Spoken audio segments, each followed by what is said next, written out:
Bom dia, turma. Tudo bem? Aqui é o professor Eduardo.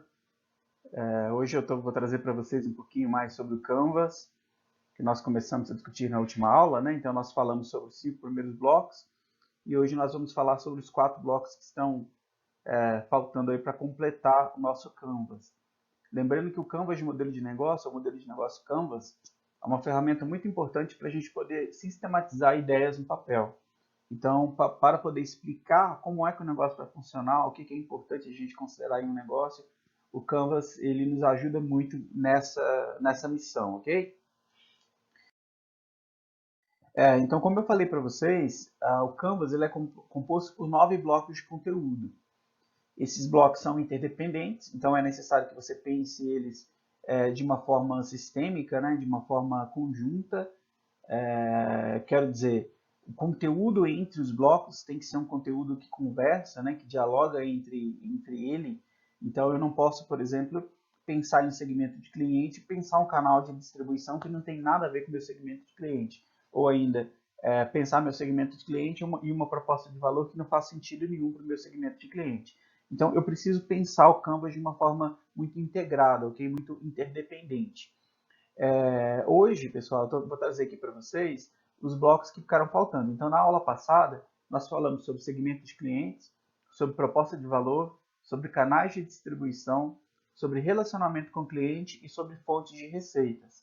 Hoje nós vamos falar sobre recurso-chave, atividade-chave, rede de parceiros e estrutura de custos, ok? Os 4 blocos que ficaram ausentes aí na última aula. Lembrando que o Canvas ele pode ser apresentado em um quadro como esse, né? Até neste quadro que está aqui, eu compartilhei esse quadro no Classroom com vocês, ele até apresenta a numeração em ordem. Então, começando pelo segmento de cliente, passando pela proposta de valor, pelos canais, relacionamento, fonte de receita, recurso-chave, atividade-chave, rede de parceiros e estrutura de custos. O número está um pouco apagado, né? Mas se vocês olharem aí bem esperto, vocês vão conseguir enxergar, ok? Essa ordem é uma ordem que a gente precisa seguir quando a gente vai desenhar o nosso canvas, aí vai modelar o nosso canvas.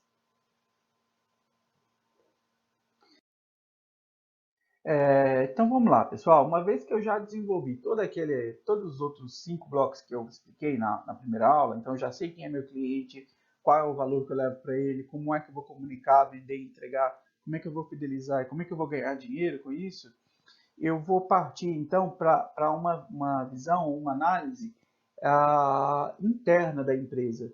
E aí eu vou começar a trabalhar os recursos-chave. O que são recursos-chave? Nada mais é, pessoal, do que o que a empresa precisa ter para poder funcionar. Ou seja, sem esses recursos, a empresa não funciona.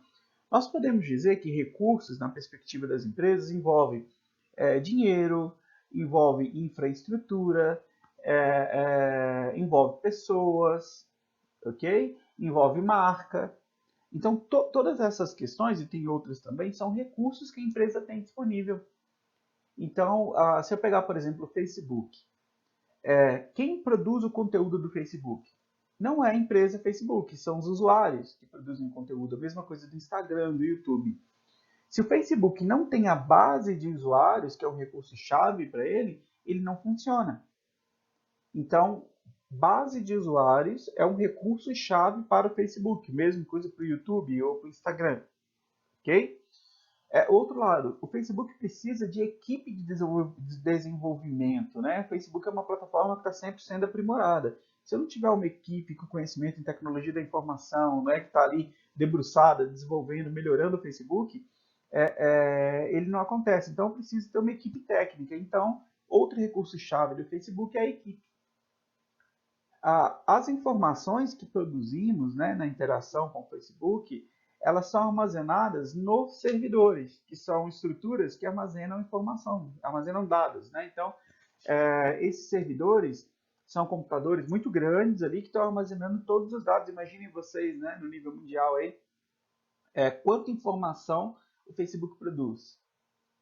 Então, todas essas informações são armazenadas em servidores, na estrutura física de armazenamento de dados. Ao mesmo tempo, ele precisa ter as plataformas, né? Então, a própria rede social, a plataforma de propaganda ali dentro. Então, tudo isso faz parte do que é o Facebook. Então, o recurso-chave do Facebook, base de usuários, equipe, servidores e plataformas. No caso da Vale, a mineradora Vale, ela precisa ter as minas. Como é que ela vai fazer mineração se ela não tiver minas, se não tiver direito de explorar determinada região, né, determinada mina? Ela precisa ter a mina para ela extrair o ferro, né, e outras coisas mais. Ela precisa ter a mina. Ela precisa ter equipamentos. Então, todo aquele maquinário para mineração, ela precisa ter aquilo. E ela precisa ter o conhecimento técnico para poder fazer mineração. Sem isso, também a mineração não acontece. Então, reparem vocês, no caso do Facebook, são recursos muito mais digitais, né? Apesar de ter necessidade também da equipe de desenvolvimento e tudo mais. Mas são recursos completamente diferentes do caso da Vale. Então, quando você compara uma empresa digital com uma empresa física, você vai ter essa diferença aí entre a natureza dos recursos, né? A empresa que não é digital, ela precisa muito mais de equipamento, de máquina, de infraestrutura e assim por diante. Então, acredito que vocês conseguiram compreender o que são recursos-chave. Pessoal, então vamos lá. Outro bloco importante do Canvas, que a gente desenvolve logo depois de recurso-chave, são as atividades-chave. O que são atividades-chave? Diferente do recurso, que é o que a empresa precisa ter, a atividade-chave é o que a empresa precisa fazer.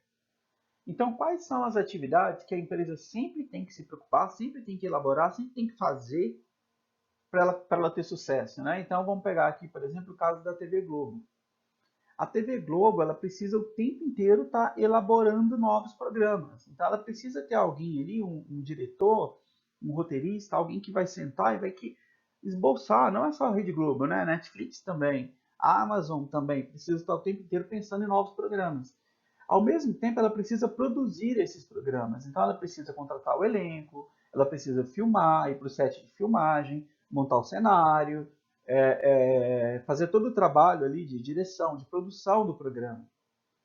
Ela também precisa vender o programa. Como vender o programa? Quem sustenta a televisão aberta são os anunciantes. Então, o intervalo comercial precisa estar repleto de anunciantes. E sem essa atividade-chave de vender a programação, sem vender os programas, ela não consegue se sustentar, ok? E por fim, a Globo precisa buscar novos talentos. Naturalmente, né? Uma emissora com muitos anos como a TV Globo, o elenco vai envelhecendo, as pessoas vão ficando mais velhas, ela tem necessidade de renovar o elenco ali. Então, o tempo inteiro ela está, por exemplo, a novela Malhação, ela é muito utilizada para isso, para poder apresentar para o público novos talentos, novos artistas, né? E assim por diante.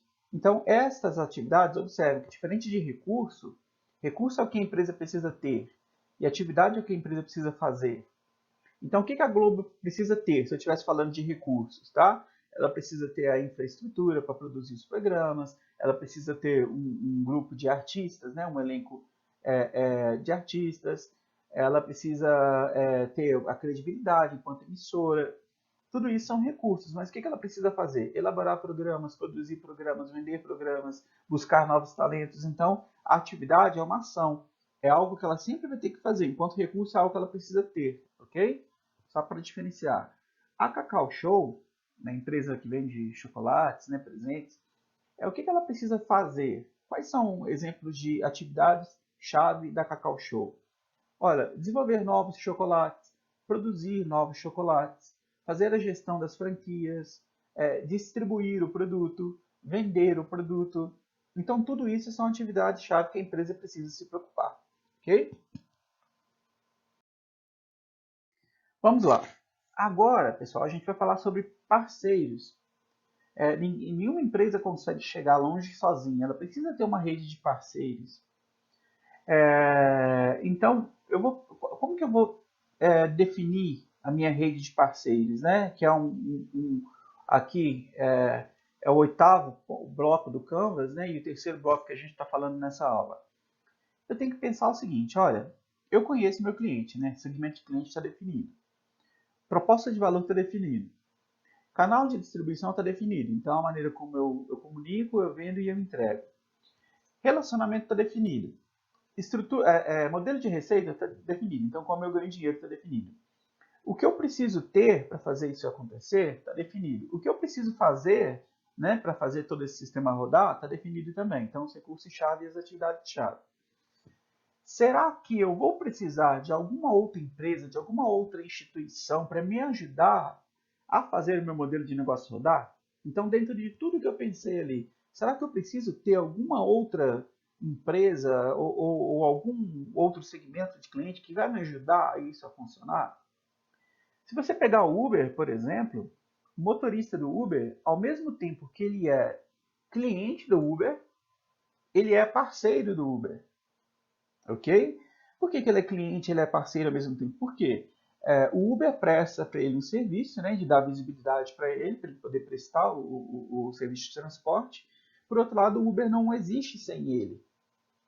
Então, rede de parceiros nada mais é, pessoal, do que você pensar em empresas, instituições ou pessoas que são importantes para o meu modelo de negócio. Vamos supor que a minha empresa ela é uma empresa que presta serviço para uma grande empresa, tá? Que o modelo de negócio dela, vamos supor que a minha empresa seja uma empresa de tratamento de resíduos de indústria. E vamos supor que eu utilize esse resíduo da indústria para produzir um outro produto e eu comercializo esse outro produto, ou esse produto é matéria-prima ou isso que o resíduo é matéria-prima para a produção de alguma coisa. Ao mesmo tempo que a indústria ela é minha cliente, porque eu presto para ela um serviço, ela também é minha parceira, porque ela me fornece a matéria-prima para eu produzir o produto a partir do resíduo dela, ok? A gente tem muitos e muitos casos aí, na verdade. Eu mesmo falei ali do Facebook, ao mesmo tempo que o usuário do Facebook é cliente, ele também é parceiro, porque sem ele o conteúdo do Facebook não é utilizado. Aliás, não é utilizado, eu digo assim, sem ele você não tem conteúdo gerado no Facebook, ok? Então, ao mesmo tempo que ele é cliente, ele também é parceiro. A gente tem vários casos. O parceiro não precisa ser um cliente. O parceiro pode ser alguém que dá credibilidade para o meu negócio. Por exemplo, eu tenho um caso interessante aqui de Uberaba, de uma empresa que produz soluções na área de biotecnologia. Então, eles produzem um vírus que combate uma lagarta. Essa lagarta ela faz um estrago muito grande, se eu não me engano, na área de algodão ou soja. E eles têm lá um selo da Embrapa no produto deles. Porque a Embrapa chancelou a qualidade do produto. A Embrapa fala assim, não, essa tecnologia funciona, a gente testou, a gente viu que ela é boa, a gente viu que ela funciona. Então, a Embrapa, no caso, é um parceiro estratégico dessa empresa que produz essa solução de biotecnologia aí, tá bom? No caso do McDonald's, quem são parceiros do McDonald's? Os franqueados.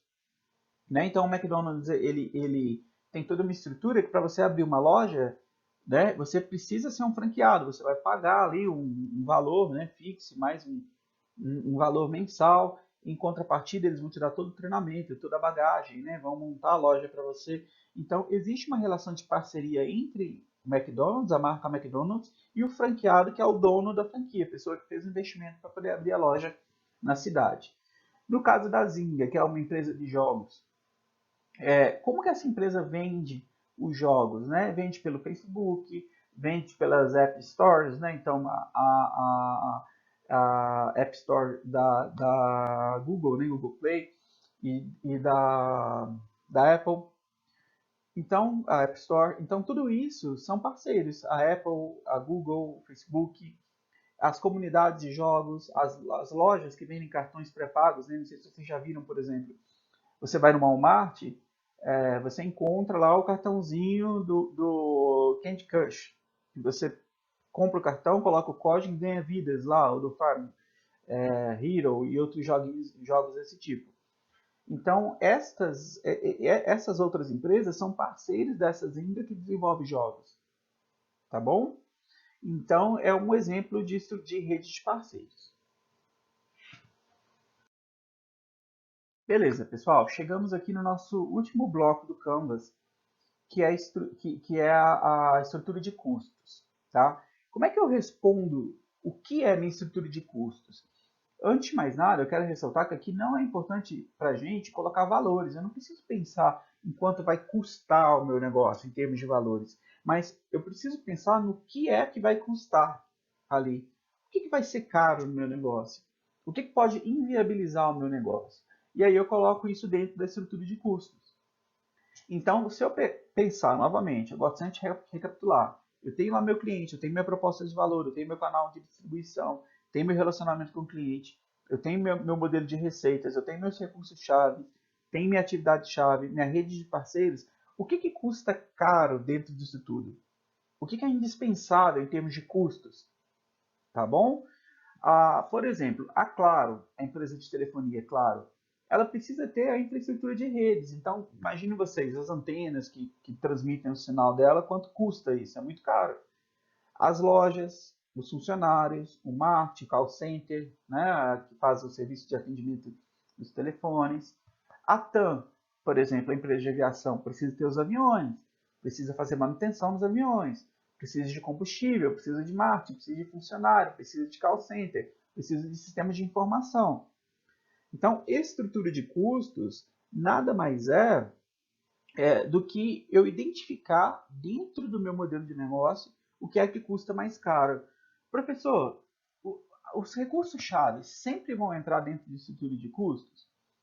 Não necessariamente. Depende. Se o recurso-chave for algo caro para o seu negócio, sim, ele entra. Mas às vezes você tem um recurso-chave que você não consegue quantificar, você não consegue dizer quanto ele custa. Por exemplo, a base de usuários do Facebook. Tá? Ele é um recurso-chave, mas a empresa não consegue ter essa base de usuários pagando para todo mundo que usa. Tá bom? Então, nesse caso, ela é um recurso-chave, mas ela não entra em estrutura de custos, porque você não consegue quantificar, você não consegue nem estimar quanto custa ela. Então, estrutura de custo é tudo aquilo que eu tenho que pagar para ter no meu negócio e que vai fazer com que o meu negócio funcione. Eu trouxe aqui um exemplo da Nespresso. A Nespresso, eu vou utilizar aqui para vocês, né, como um exemplo de um canvas completo.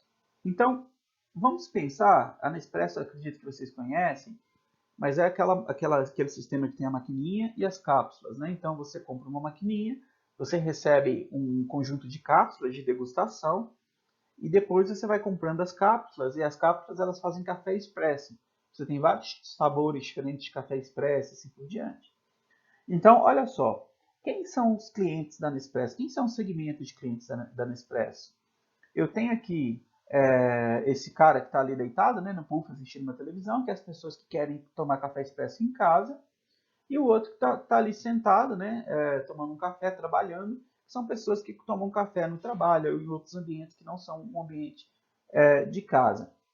Qual é a proposta de valor? Observe um desenho aqui que tem, né, uma estradinha levando para uma casinha, com aquele café, fumaça saindo da xícara. Qual é a proposta de valor da Nespresso? Okay? É trazer para as pessoas a oportunidade de tomar na sua casa ou no seu ambiente um café de qualidade.